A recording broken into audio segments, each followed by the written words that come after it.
Na véspera da primeira partida decisiva do Campeonato Paulista entre Palmeiras e São Paulo, a Federação Paulista de Futebol resolveu organizar uma entrevista coletiva com a presença dos dois treinadores, o São Paulino Rogério Ceni e o palmeirense Abel Ferreira, e dois jogadores, dois capitães, duas lideranças, o lateral direito Rafinha, São Paulino, e o alviverde, o zagueiro paraguaio Gustavo Gomes. Normalmente esse tipo de evento é marcado por clichês, frases feitas e muita gente fazendo média, né? Elogios à organização, maravilhoso estar aqui. Isso acontece, gente, em todos os níveis no mundo inteiro. Isso acontece na Liga dos Campeões, na Premier League, na Liga Francesa, Espanhola, Italiana, Alemã. É normal, né? Na NBA, tá tudo lindo, tudo maravilhoso. Obrigado aos patrocinadores. Que organização, que coisa fantástica. Nós somos os maiores. Bem, dessa vez foi bem diferente. E foi bem diferente porque o técnico Abel Ferreira teve o comportamento daquele cara que não está nem aí para o protocolo. O cara que não está muito preocupado, nem um pouco preocupado em fazer média. Eu diria que foi o melhor momento do português desde que ele desembarcou no Brasil, tirando, claro, seu desempenho como técnico, treinando a sua equipe. De tantas entrevistas, aparições, declarações, reclamações, explosões de temperamento que possui, o Abel Ferreira acho que nunca foi tão bem. E por que isso? Ele criticou duramente a organização, ele criticou tremendamente o calendário, argumentou e fez tudo isso, gente, não no programa de televisão, com entrevistadores muitas vezes dóceis, mas preocupados em agradar do que outra coisa, não numa coletiva cercado de setoristas que, em grande parte, mais parecem torcedores apaixonados que querem reverenciá-lo do que jornalistas dispostos a questioná-lo de forma um pouco mais incisiva quando for o caso. Pelo contrário, ele estava na casa da cartolagem, ele estava na Federação Paulista, onde impera o quê? São dirigentes que ali circulam, ali é o poder do futebol de São Paulo, ali estão pessoas influentes do futebol paulista, pessoas que organizam a competição e fazem parte da organização e da existência de um calendário que ele criticou. Em suma, ele teve a coragem e a autenticidade de criticar tudo de ruim que existe no calendário do futebol brasileiro, da nossa organização, por conta de questões políticas, no ambiente deles, dirigentes. E isso não é pouco. É evidente, eu já falei isso algumas vezes, que para ele é mais confortável fazê-lo porque ele é um técnico português, portanto, trata-se de um europeu que está de passagem pelo Brasil. Pode ficar mais tempo ou menos tempo no Palmeiras, pode dirigir um outro clube no futuro, não sabemos, mas a tendência é que ele um dia rume de novo para a Europa e adentre aí mercados outros, como já esteve na Grécia e no seu próprio país de origem, que é Portugal, trabalhando. É muito jovem, tem muita coisa pela frente, provavelmente não vai passar toda a sua trajetória aqui no Brasil, embora tenha renovado um contrato, segundo informações até dos companheiros, em ótimas condições, excepcionais condições, para as próximas temporadas, até 2024, comandando o Palmeiras, com o qual ganhou 2 Copas Libertadores da América. Quem me acompanha sabe que eu não sou um dos maiores admiradores do trabalho do técnico Abel Ferreira. Isso porque considero um técnico que tem nas mãos um elenco muito bom, 2 melhores do Brasil, sim, 2 melhores do Brasil, pode talvez não ser o melhor, talvez o Atlético Mineiro, o Flamengo tenham mais jogadores, aí vai muito da análise de cada um, até acho que sim, acho que o elenco é muito bom, mas fica um pouco atrás desses 2 rivais. Conquistou títulos, mas também obteve alguns resultados ruins, existem alguns fracassos, pontos corridos ele foi muito mal, ele teve uma eliminação muito feia na Copa do Brasil para o CRB, ele perdeu a Supercopa para o Flamengo, mas ali foi uma disputa acirrada nos pênaltis, mas caiu na Recopa do ano passado para o Defensa e Justiça, ele perdeu a final paulista para o São Paulo, quase não se classificou no ano passado para a fase de mata-mata, ele foi muito mal no Mundial do ano passado, ele poderia ter tido um pouco mais de ousadia no Mundial desse ano contra o Chelsea. Bem, e essas são as críticas que eu faço, especialmente ao fato de quando tem o controle do placar. Aconteceu sábado de novo contra o Red Bull Bragantino, diante de 40 mil palmeirenses. Seu time recua. Ele até diz que às vezes não é ele que manda, mas aí, enfim, é uma outra discussão. Né? Eu acho que ele pode ser um técnico melhor, ele tem qualidades, ele não é um mau técnico, pelo contrário, mas acho que ele pode ser um técnico melhor. E a proposta do jogo dele, eu entendo como uma proposta que fica aquém daquilo que o elenco poderia oferecer se ele tivesse, ou se ele tiver um dia mais ambição, mais fome pela vitória, mais desejo pelo ataque, pelo gol, porque ele tem material humano para isso. Feito esses parênteses, digamos assim, né? O tema desse vídeo aqui é falar de uma outra questão, onde ele vai muito bem, que é justamente na coragem de criticar o chamado status quo, a coisa como está montada. Porque a Federação Paulista, como todas as demais federações estaduais, elas são as grandes responsáveis pelo calendário bizarro do futebol brasileiro. Porque o mundo mudou, outras competições aconteceram, houve uma aproximação entre estados e países com a internet, com a globalização, com os meios atuais. Então hoje, vamos imaginar aqui, o Campeonato Paulista tem 120 anos. Bem, quando era disputado nos primórdios, para você fazer uma viagem do Rio para São Paulo era muito mais difícil do que hoje. Você não tinha televisão, você não tinha nem rádio, você não tinha como se comunicar. Hoje está todo mundo dentro de tudo. A gente acompanha os campeonatos do mundo inteiro.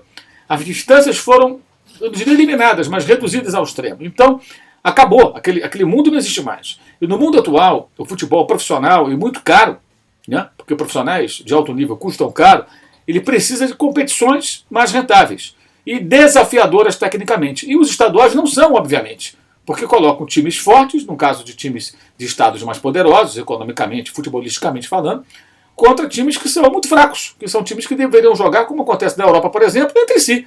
Os times da quarta, da quinta divisão vão jogar entre si. Os da primeira divisão vão jogar entre eles, salvo nas Copas, quando um time pequeno consegue avançar e atingir um estágio da competição, na qual, no mata-mata, vai enfrentar um time grande da primeira divisão. Aqui não. Você dedica aí um pedaço de janeiro, fevereiro, março, beliscando ali a primeira final de semana de abril, né, às vezes até invadindo para maio, com os estaduais. E aí você estrangula as demais competições. E ele criticou, falou que o estadual, legal, tem que existir, respeitou a competição. Eu concordo totalmente. Não é para acabar com o estadual, mas menos datas. Até falou, podia tirar umas 3 datas. Para que jogo de ida e volta? Faz mata-mata num jogo só. Mais objetividade. Ele foi corajoso e foi perfeito nessa intervenção. A gente pode até discutir pequenos detalhes do que ele sugeriu ali, né? Pode ser assim, pode ser assado. Eu acho que poderia ser menor ainda o Campeonato Paulista, o Carioca, o Mineiro, o Gaúcho, o Baiano, o Goiano, enfim, por aí vai. Mas é muito legal ver que um técnico, no seu grande momento, quando poderia muito bem fazer média ali, ficar bem com todo mundo e tal, resolve tocar na ferida. Inclusive, junto com o Rogério Ceni, os dois admitiram que um colega, o Vitor Pereira do Corinthians, foi sim prejudicado pela bizarra organização dos jogos na semana passada. Eu alertei para isso na terça-feira, participando do Canelada, programa pós-jogo, pós-São Paulo 4, São Bernardo 1, lá na Jovem Pan. Falei lá mesmo, olha, o Corinthians vai ser prejudicado. São Paulo jogou na terça, na quarta faz recuperação, na quinta já treina, só quinta-noite joga o Corinthians, na sexta o Corinthians recupera os jogadores, aí na sexta-feira o São Paulo treina mais um dia, aí os dois tem o sábado ali, o São Paulo tem 2 dias a mais, claro que isso pesou no clássico.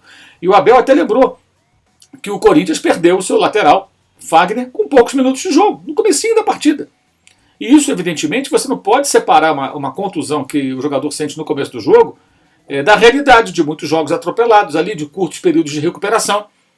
E isso tudo acontece e se agrava por conta dos estaduais muito inchados. E numa coletiva, que deveria ser festiva, para saudar a final sensacional do Campeonato Paulista maravilhoso, lindo, espetacular entre Palmeiras e São Paulo, ele falou muito mais sobre os problemas, aproveitando a ótima oportunidade, do que ficou rasgando cedo. Então está aqui o meu aplauso ao Abel Ferreira, o meu elogio ao técnico do Palmeiras e o meu pedido de reflexão a partir desse comentário para os demais técnicos e demais profissionais do futebol, para que procure inspiração naquilo que fez o técnico, aqueles que têm tamanho, aqueles que têm condições de se posicionar, que façam isso, porque só assim, talvez, o calendário mude, os profissionais tenham melhores condições de trabalho, nós da imprensa poderemos analisar, comentar, transmitir, escrever, falar sobre jogos melhores, elogiar as competições, e todo mundo vai sair ganhando, principalmente o torcedor. Então, o que o Abel fez nessa coletiva foi espetacular. Principalmente por ter feito isso na casa, não vou dizer do adversário, porque ele não tratou como adversário, mas na casa, como se fosse na casa do adversário. Porque quando você está no ambiente da Federação de Futebol de São Paulo, como se fosse do Rio ou de outro estado, você está num ambiente dos cartolas. Você está na casa de quem organiza o campeonato. E você chega ali, como ele fez, e fala o que falou, realmente nota 10. Abel Ferreira no seu melhor momento desde que chegou aqui ao Brasil. Claro, estou tirando aí fora o trabalho dele como técnico, porque são coisas diferentes. O seu posicionamento perfeito. Que outros tenham coragem a partir dessa manifestação e façam algo parecido. Mais uma vez eu quero lembrar aqui a vocês que nós temos aqui os links na descrição do vídeo de Use 360, Caneca 360, são os produtos aqui do canal que divulgam o nosso trabalho, o nosso jornalismo independente na internet. A aquisição das canecas e dos copos são basicamente o quê? Para divulgar o nosso trabalho, né? Se eu vejo alguém na rua ali com a camisa do canal, uma frase nossa, alguém que comprou a caneca, é sempre muito bacana a gente perceber que as pessoas apoiam o nosso trabalho. Também o nosso curso online de jornalistas esportivos está disponível para todos, você encontra aí o link na descrição do vídeo também, tá? Para jornalistas, futuros jornalistas ou não, aqueles que tiverem interesse ali nas experiências que compartilhamos nesse curso online.